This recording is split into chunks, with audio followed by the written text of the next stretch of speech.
Morning ಮಕ್ಕಳೇ, ಮೂರನೇ ತರಗತಿಯಲ್ಲಿ ಸ್ವಾತಂತ್ರ್ಯ ದಿನಾಚರಣೆ ಅನ್ನೋ ಒಂದು ಪಾಠ ಭಾಗ ಇದೆ ಅಲ್ವಾ.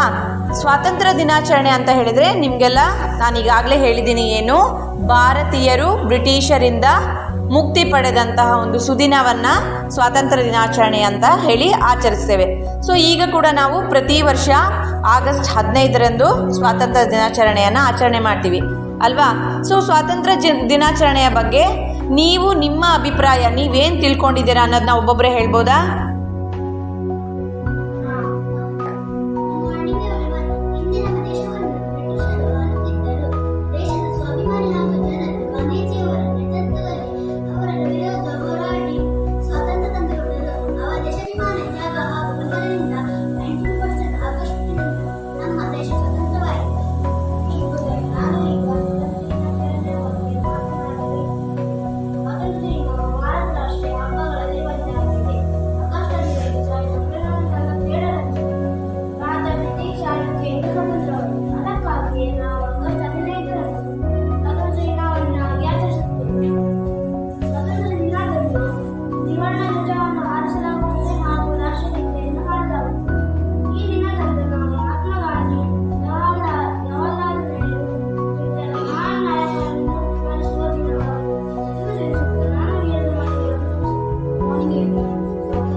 ಆಳ್ವಿಕೆಯಿಂದ